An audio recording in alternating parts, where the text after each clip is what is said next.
Gandalf. Gandalf is one of the Istari, a group of 5 wizards sent to Middle-earth by the Valar to guide the free peoples against the growing threat of Sauron. He is not a mortal man. He is a Maia, an angelic spirit that existed before the creation of the world. In mortal form, he appears as an old man in gray robes, but beneath that exterior lies something far more powerful. During the Fellowship's journey through the Mines of Moria, Gandalf confronted a creature that most believed to be extinct, Durin's Bane. This was a Balrog, a corrupted Maia from the First Age, who had served under Morgoth, the original Dark Lord and Sauron's master. Essentially, Gandalf and the Balrog are the same type of being. One chose to serve creation, the other chose destruction. On the Bridge of Khazad-dûm, Gandalf made his stand. He broke the bridge and sent the Balrog falling into the abyss, but the creature's whip caught him and dragged him down as well. What most people remember is the fall. What they forget is what came after.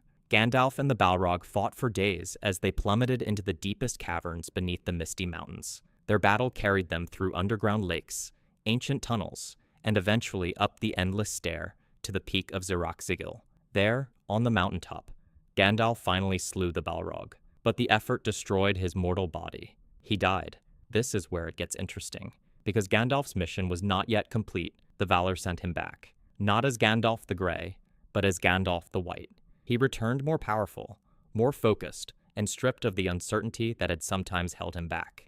In a world where death is final for almost everyone, Gandalf is the exception. His death was not a defeat. It was a transformation. He had to die as the Grey to become what Middle-earth needed him to be. Boromir. Boromir is the eldest son of Denethor, the steward of Gondor. He is a proud warrior, a captain beloved by his people, and the man who carried the hopes of Minas Tirith on his shoulders. He joined the Fellowship at the Council of Elrond, but his reasons were complicated. Boromir wanted to use the ring, not out of evil, but out of desperation. Gondor was crumbling, his people were dying, and here was a weapon of immense power sitting right in front of him. The ring exploited this desire. It whispered to Boromir throughout the journey, amplifying his fear and pride until he finally broke. At Amon Hen, he tried to take the ring from Frodo by force. Frodo fled, and the Fellowship shattered. But what happened next is what defines Boromir. When a company of Uruk-hai attacked to capture the hobbits, Boromir threw himself into the fight. He was struck by arrow after arrow, one in the shoulder, then another, then a third. And still he kept fighting. He stood between the enemy and the halflings until his body could no longer hold. Aragorn found him dying against a tree. In his final moments, Boromir confessed his failure and pledged his loyalty to Aragorn as king. This is the tragedy of Boromir. He was not a villain. He was a good man broken by an impossible burden. The ring showed him his deepest fear, the fall of his city, and used it against him. His death was his redemption. He could not resist the ring, but he could choose how he died. And he chose to die protecting the innocent. Theoden. Theoden is the king of Rohan. When we first meet him, he is a shell of himself. Saruman's influence, channeled through the spy Grima Wormtongue, had drained the king of his will and strength. He sat on his throne like a man already dead. After Gandalf freed him from Saruman's grip, Theoden slowly began to remember who he was.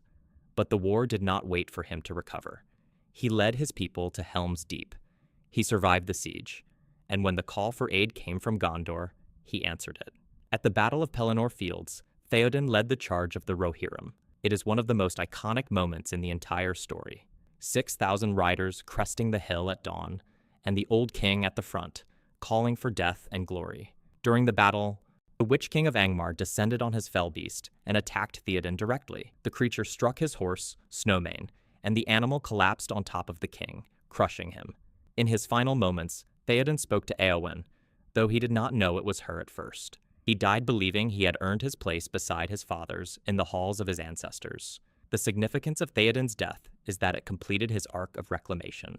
He went from a puppet king controlled by his enemy's servant to a warrior who rode at the front of the most important cavalry charge in the history of Middle-earth. He died free. He died fighting. And he died as the king he was always meant to be. The Witch King of Angmar. The Witch King is the lord of the Nazgul, the 9 ring wraiths who serve Sauron.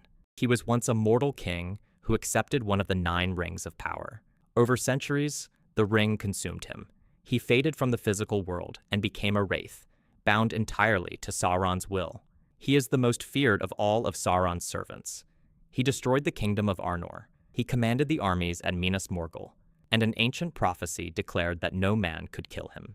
At Pelennor Fields, after he struck down Theoden, he was confronted by a lone warrior who refused to move. This was Éowyn, the king's niece, disguised as a male rider. The Witch King told her that no living man could hinder him. Her response was simple. She was no man.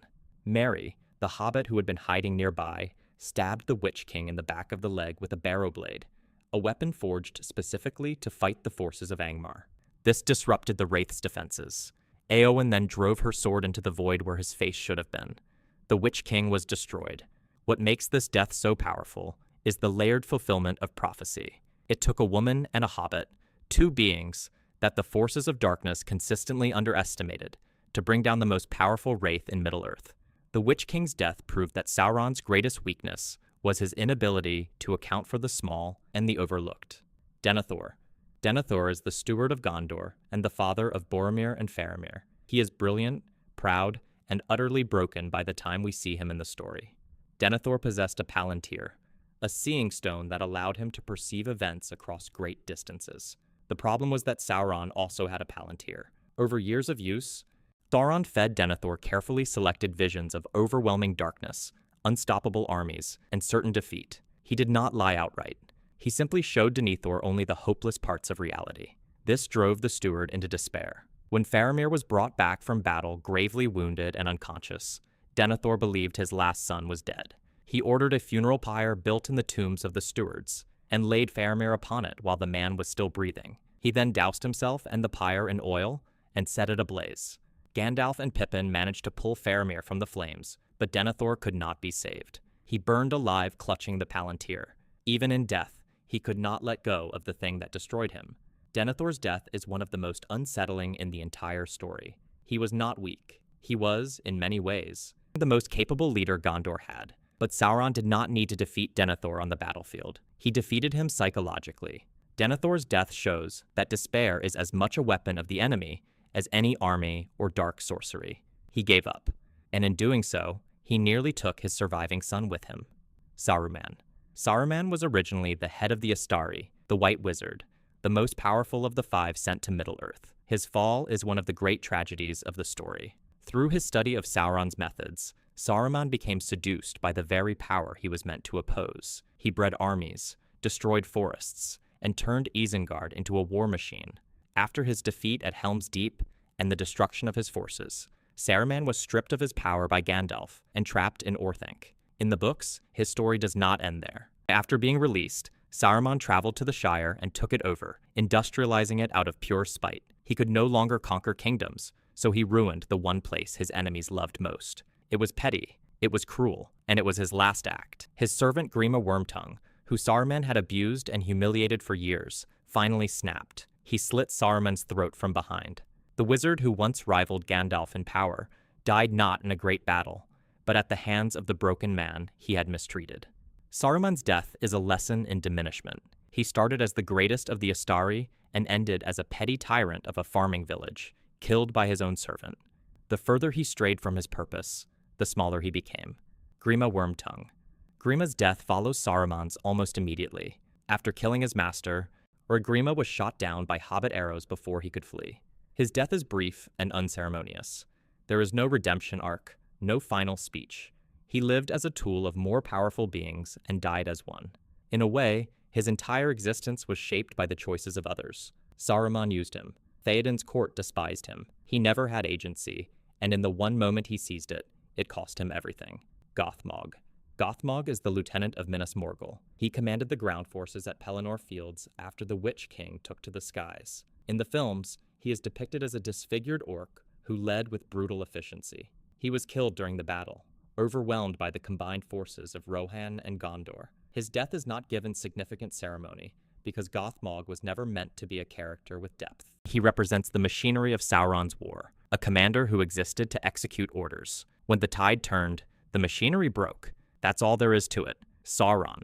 Sauron is the Dark Lord. He is a Maia, like Gandalf, but one who chose to follow Morgoth into corruption at the beginning of the world. His power, his will, his very existence in the Third Age is bound to the One Ring. Without it, he is diminished. With it, he is unstoppable. This is also his greatest vulnerability. Sauron could not conceive of anyone choosing to destroy the ring rather than use it. His entire strategy was built on the assumption that his enemies would be corrupted by its power, just as he would be. When Frodo and Sam carried the ring into the fires of Mount Doom and it was destroyed, Sauron did not simply lose a weapon. He lost himself. And his spirit erupted from Barad-dûr like a shockwave, and then collapsed inward into nothing. His armies broke. His fortresses crumbled. The Nazgul disintegrated. Everything he had built over thousands of years vanished in an instant, because all of it depended on the ring. Sauron's destruction is the ultimate payoff of the entire story. The most powerful Dark Lord in Middle-earth was not defeated by a great warrior or a powerful wizard. He was undone by two hobbits who walked into his land and dropped his ring into a volcano. To put it into perspective, Sauron had armies numbering in the hundreds of thousands, 9 immortal wraiths, and a fortress that could see across the entire continent. And he lost to the smallest, most overlooked people in his world. That is not just a military defeat. That is a thematic statement. In a world of gods, in a wizards and ancient evils, sometimes the greatest power is carried by those who never wanted it in the first place.